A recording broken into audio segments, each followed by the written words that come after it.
So it's my pleasure today to introduce Fabiella Lopez, who is a superstar developer down in the Caribbean part of Mexico.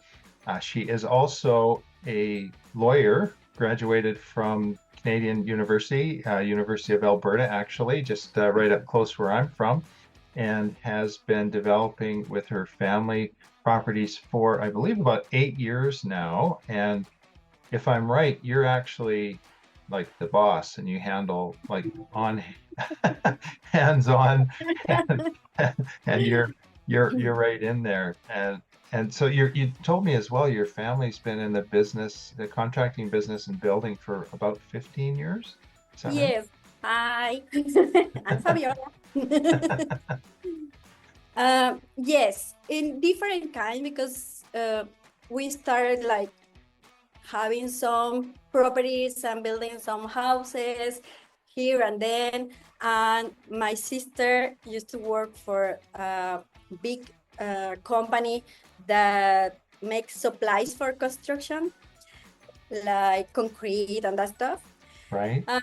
Also, my brother used to work in another like that company, Mexican big company, which produces supplies for construction. But my brother works in auditing, like the numbers.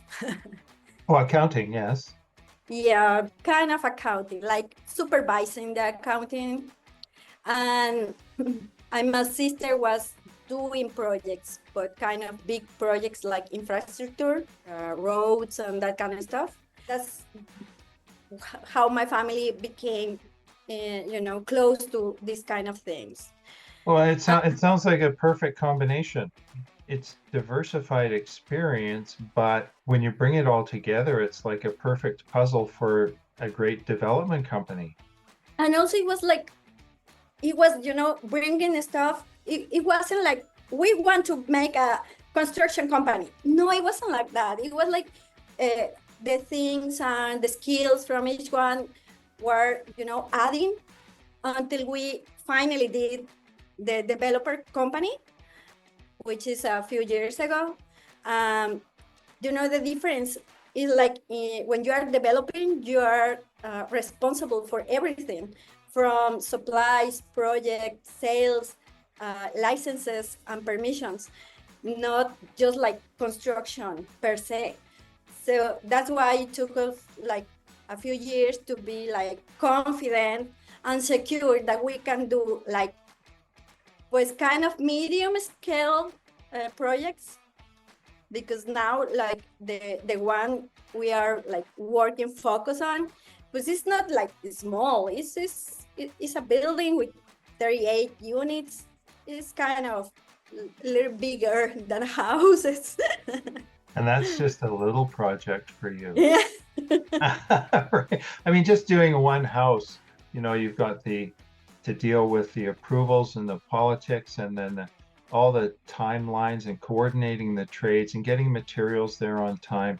I mean, if things don't happen in a timely manner, the job stops and your costs go way up for sure. But I've got some questions for you Sure. because, obviously your market and the way things work down there is going to be different from here or in the US.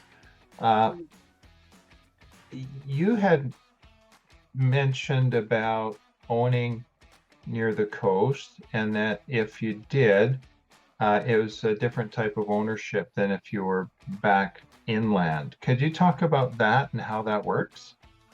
Well, in our regulations, Yeah, not I'll Mexican. get you to put your lawyer hat on.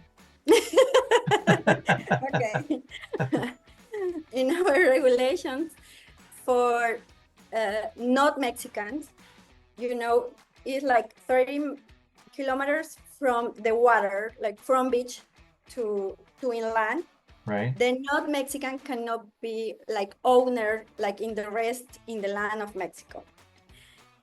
They have their ideas. I don't know, maybe at that time it was necessary to do this kind of regulation. But through the years, it's been developing a way to non-Mexican can own this kind of properties. So that's And about 20 miles from the ocean then, right? okay, I think not it's about 20 miles, yeah. something like that. Yeah. The way the government make this possible is through a trust. The trust can oversee that the non-Mexican cannot bring, military or something through their land. But Well, so that's what the original intent was so that Mexico couldn't get invaded. And so when you say a trust brought this together, kind of it's a trust that allows foreign non-Mexican people to own property in that area then. yes, So, and so how does that work? Like, that's a trust for every transaction has to be set up? no. Okay. It's for no. It doesn't have to be for each transaction. If you don't have a trust for no Mexican already own property, you have to create this trust. It's so easy. It's the same lawyer who does, the sale and that stuff, which is a notario. Or when you already have one, you can add properties. It's not you have to do another one. No. Okay, so If you so want you to need buy to have, another property, you can right. add in the same trust. But you have to have a trust for each person then that's buying. No, also you can have one trust for more than one person. Is I'm not pretty sure how the government thought about this, but no, when you already have one, you can add persons to the same property. Like we say, you own 101 Inuk, okay? Then when you buy it, then the notario make this trust. When you already have, like Rob owns Inuk 101. If, I don't know, your son, daughter, I don't know, a friend, someone who is not Mexican too, can be added to the same trust. So you both own the same Inuk 101. Okay? Right. Or there's another option. If you, Rob, owns this trust for Inuk 101 and you want to buy, I don't know, Inuk 201, Right. then you can add at the same trust the next property. Because this is something like the trust oversee you. You give your documents, your passport, your ID, and it's like they check you like you are not invading Mexico. Right. So it sounds like it's very much like a corporation. So you could add other people to it, you could add other properties, but the corporation stays, Yes. is the entity kind of thing. So Yes, that it's an entity. okay, Exactly. okay. Yeah. Mhm. Oh, interesting. So then you had mentioned something else when we were talking that I thought was very interesting. You said that because when I go through Mexico and you notice you can't miss it sometimes, these buildings that are half finished and there's nobody there. It's got birds in it and that's it. And you had said something that I thought was very worthwhile, that your company wants to get your building to the point where it is able to be financed and it's not as risky as those ones that have been abandoned. Can you talk about that? Because for me, you don't want to be involved in a project that ends up falling apart and not completing, right? Oh, yeah, sure. And there's a lot of gossip, a lot of projects that is not safe to invest. Well, what we did at first, we have a trust in which we put our property to build this. This property, this land is only for Inuk. There cannot be doing anything else. And we did this So trust, when you say a nook, you mean a project that you're the working on? project. The Right. project which is building now. Okay. I can see it. But for us to have the rest of the money we needed to make this building complete, we needed a financial institution to help us. Mm-hmm. Because we didn't have enough money for the whole building. So when we do this kind of contract with the financial institution, they said, okay, it's your land, but you have to put it in a trust. So there's no way you cannot do it or do something different than the project. So the trust is like overseeing us, like everything that goes and build and whatever in this property is only for Inuk, to finish Inuk. So just to clarify in my thinking then, so the bank is backing you Mm-hmm. and they want the security of knowing that that money, that financing is only going to that project. Mm-hmm. And so therefore, there's more confidence that it's going to be completed. So, Yes. so in saying that, then my understanding would be that a lot of developers and builders don't work that way. No. How would they be working that would be different? Okay. Some developers, they like they do another project and they take the money from one or the other project to start another one. So it's not like they have the financial institution behind them, because they have like 2 projects or 3 projects at the same time, and they take money from one to another, from one to another. In a way, they don't pay that back So we want, you know? they're leveraging it out. And so Yes. how would they do that and expect to build both projects with half the money? Would they try to get pre-sales from people and get people to invest and take their deposits? Yes. Wow, that's Yes. crazy. And another thing, like you can be sure with us, is like in Mexico, still different ways of properties.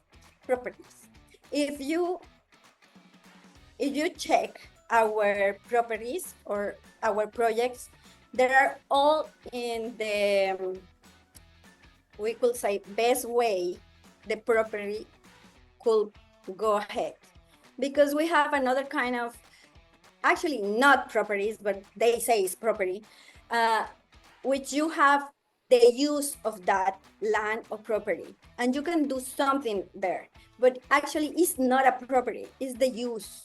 You can live there, you can build something, but in a way I can sell a condo. It has to be the property the way we have it. And some people doesn't know about this. Yeah, I'm not kind of following and understanding. So is what you're saying is that sometimes developers would build on a piece of land and they wouldn't own the land. They would it Exactly. would it be a lease land, like a rent? Something like that, but they don't tell the people. How would I, coming down and buying a property, know that a developer was like the land was not rented, it wasn't leased, and that my developer, my builder was credible and is not leveraged out and potentially stealing people's deposits and not returning them in order to like how would I escape these dangers? Well, I would recommend get a lawyer to review the things if they don't give you the access to see that. If you come with me, I give you my documents. Like, here is the property, here is the trust, here is the financial institution, here is the name of the owner of the land, the licenses. Here is my license to construct. If not all the developers gives these kind of documents, because I don't give it to everyone. I just Well, give it to all the the person. developers probably don't have those documents. That's the thing. Is if they don't give you that, you better check. You better check. If they don't give you what I'm saying, like maybe get a lawyer who can review the things. Because when I give it to you, you can go and check by yourself because it's like open information for So the when person who wants to buy something. so when like let's say I come into your show suite and Miguel is the fellow there, Mhm, uh, and then I say, well, I want to buy this unit. So then mhm. we would write a contract, right? So then would that contract would be conditional to some conditions. And Yes. so I assume that most of the time it's going to be conditional to the lawyer's approval.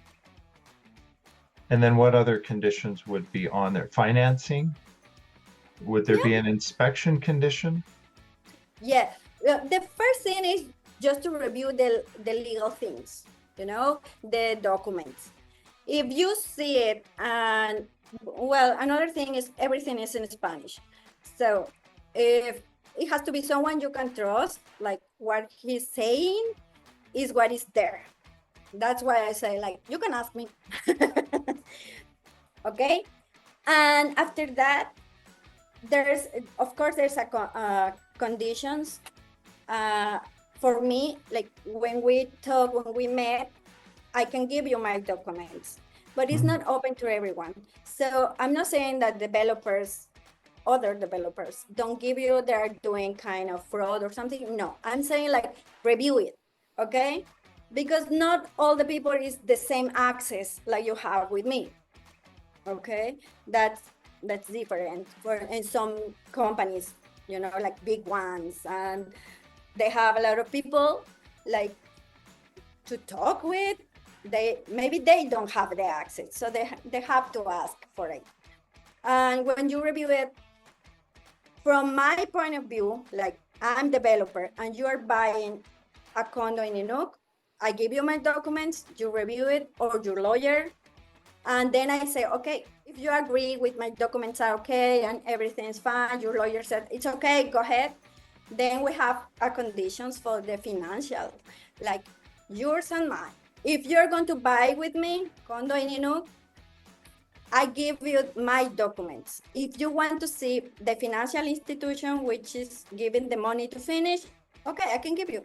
But when you decided you want to buy with me and you don't have the money to pay the whole unit, the whole price, then you will need an institution to pay me when I'm finished at the delivery. Or take out a mortgage or a loan on your Yes, property back home?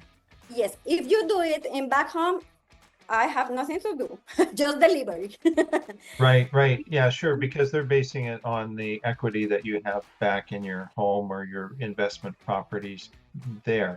So now my understanding was that oftentimes you'd get an agreement and it would be two copies, one that are the same but in different languages, one in Spanish and one in English, and you would Okay. attach them together. Is that right Yes. or am I wrong? Yes. Well, I'm not sure that everyone does that way, but we do. Like we have Spanish and English, and at the same, like here Spanish, here in English. So you can see and read whatever is in Spanish. You can be sure that it's in English. That's And great. we both, you and me, we sign in English and Spanish. Right. Right? Mhm. Okay. And then you could take that and then you can clearly see that it's conditional to your conditions. So you could take that to your lawyer then. There's probably lawyers that really specialize in real estate, more so it sounds like than they would up here. Because there seems to be different ways to trip over your shoelaces with these transactions. And if you don't really know what you're doing, you could have a problem for your client. Yes, I would recommend to have a lawyer. Actually, we have few lawyers that we have an agreement to help our people who wants to buy with us, because the person has to be like recognized as lawyer for this kind of procedures. Right. Like uh, for doing the review and for doing the contract, the sale contract. It has to be with a recognized lawyer. That's awesome. We covered a lot of different things. We should probably switch gears here, and there's other things that I've got lots of questions. Sure, shoot. So, so what about, because you are a multitasker, like you cover so many things, right? So, I mean, you're a total, you completely a lawyer. I mean, you know, and as well, you're managing the sites and you're managing the salespeople in the show suites and stuff. Tell me about building codes and how I would be confident to know that the property, for example, wasn't built on an underground water spring, or that Okay. you know the electrical was done properly. It's not going to fall down because you know the structure's not safe. How do I know that? I mean, it's different when a property's 20 years old because you can see it's withstood the test of time. But I'm walking into a brand new Fabiola stamped approved unit. So how do I know about that? Well, there's different ways to make sure everything. First, licenses and permissions. Because like you said about the water underground, we have a government institution to see no one builds over water. So that's Especially in that our is an actual problem. yes, yes, Okay. it is. I was just making stuff up. No. That's very, very important because Mexico is so big and so long. Like Yeah. the conditions, you know, north, center, and south is so different. You know, the soil, the water. So for us in this part, like we are so close and between ocean water, like salty water, is really an issue. Okay. So Wow. we have a specific government agency to check out that. So you can ask when you are looking to buy a condo to see that document because Well, there is a specific permissions to verify that my construction is not over water or with salty water.